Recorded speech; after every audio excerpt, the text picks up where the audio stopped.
Hey, Steeler Nation. Welcome back to State of the Steelers. Today, we're talking about the rumors of Byron Leftwich becoming the next Pittsburgh Steelers offensive coordinator and what that possibly could mean for the Pittsburgh Steelers. Please hit that like and subscribe button. Don't forget to ring that notification bell. That way, you're notified of all our content. With that being said, I'm Daniel J. This is State of the Steelers, and welcome to the huddle.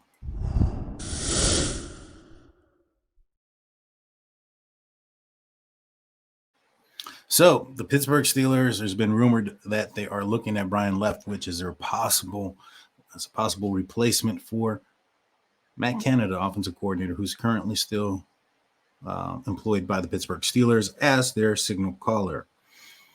Do I think it's a good fit? Do I think it's going to happen? Well, let's talk about it. Will it happen first? Myself and Nathan Hines from In Hindsight just finished up a live on the and answered this question there. And during that conversation for the Unofficial Steelers podcast that we do, the question came up about Byron Leftwich. And I asked Nathan, and I'm going to ask you guys, please let me know in the comment section, do you think that this is a first-class organization as far as the Pittsburgh Steelers go? Do you think the Pittsburgh Steelers are a first-class organization? I'll reword that. I do. And I think that a classy organization or a top-notch organization would release their offensive coordinator if they had intentions on bringing somebody else in a timely manner, so that would allow him to go find employment elsewhere. All right, I don't think they're going to hold somebody hostage until then.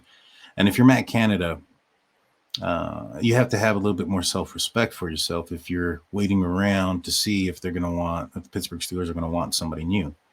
That's like if, let's just say you're a single person, you found a love interest in somebody, you're dating someone, and then that person tells you, you know what, I might have a better option.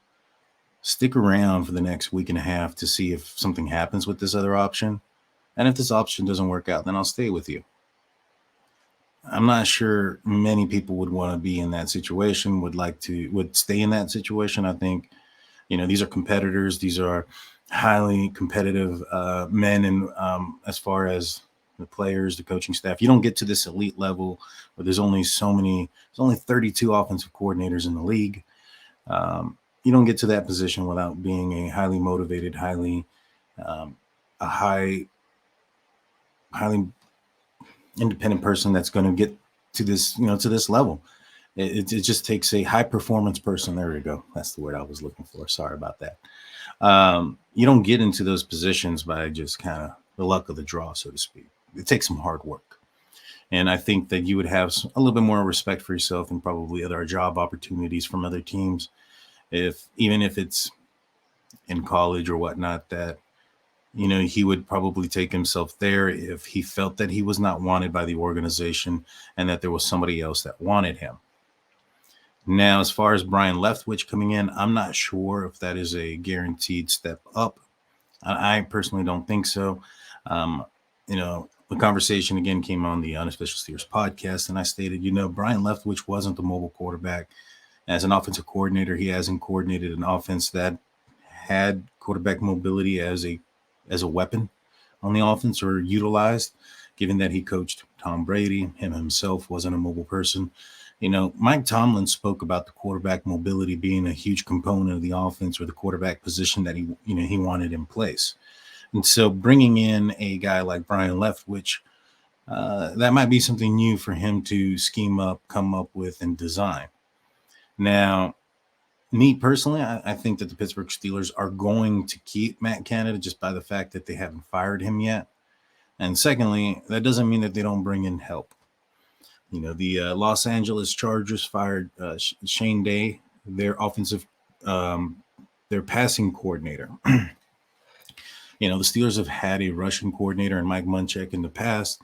It's probably true to expect that or suspect that Pat Meyer has a huge component or is a huge component to the rushing game this season and is possibly the rushing coordinator as well. So why not have a passing coordinator to come in and help with Matt Canada? The biggest issue and criticism when it comes to Matt Canada is the fact that his concepts and or drawing or targeting certain players isn't there. He doesn't open up the game book or the game plan for targeting George Pickens enough. He The concepts have been called Saturday-ish, this, that, and the third. And they very well could be. I'm not an offensive coordinator myself. I don't study the game in that fashion. So I wouldn't be able to tell you if that's true or not. I will say that I do watch the All-22, and I have been in stadium twice this season, and I have seen receivers get open.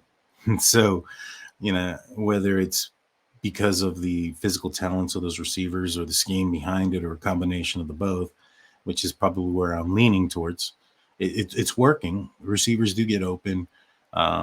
Earlier on in the season, execution wasn't there. And so, but let's just say that is true, that his past concepts are not the best. They're lackluster, so to speak. Maybe perhaps bringing in somebody like a Sean Day, who was just recently released from the Chargers.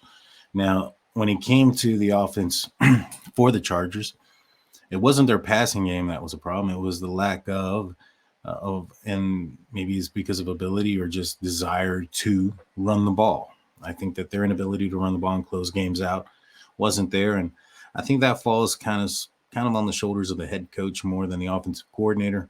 The head coach has the ability to go in there and say, run the clock down and let's run the ball more and this, that, and the third.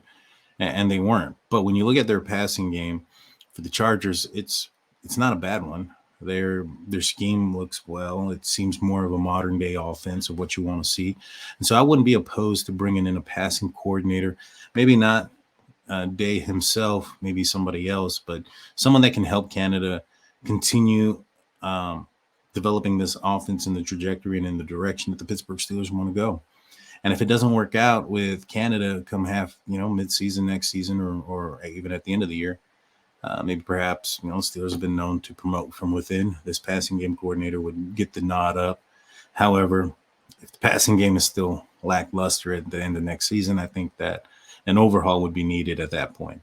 But what I don't want to see is this rushing game and this running game from Najee Harris, Jalen Warren, even Kenny Pickett when he decides to run the ball or is schemed to run the ball, be taken down or torn apart just yet. It's heading in a very good direction at a very good trajectory. And so it's become more of the identity of this offense. And when you look at, for instance, what the Chargers were doing, they really weren't helping out Justin Herbert by not running the ball so much. The Steelers are helping out Kenny Pickett by running the ball and getting him used to the game speed and things of that nature and getting him accustomed to his receivers. At the end of the day, he said it himself, Kenny Pickett, that is, that he didn't have an opportunity to work really with the ones until after the Jets game. So up until that point, he really didn't have that chemistry, that camaraderie. I can't even say that word. Chemistry, that time to gel together as he would have liked, as if, he would have gotten if he had been named the starter come early on in training camp. But those are my 2 cents on the situation. I don't think the Steelers are moving on from Matt Canada, and they very well may. By the time this publishes, he could be fired, and this whole episode didn't age well. But if I was a betting man, I think I would bet that he stays. I wouldn't bet $1.4 million like that guy who betted that on the Chargers game here recently, who lost $1.4 million and was only due to make $11,000. I wouldn't take that bet. But a soda, a beer, yeah, I'd bet that. I bet he stays. So let me know in the comment section. Do you guys think that the organization are still holding on to him just in case? Do you think he does get fired, or do y'all think he's going to end up being the coordinator for the Pittsburgh Steelers in 2023? Hit that like and subscribe button. Remember to ring that notification bell.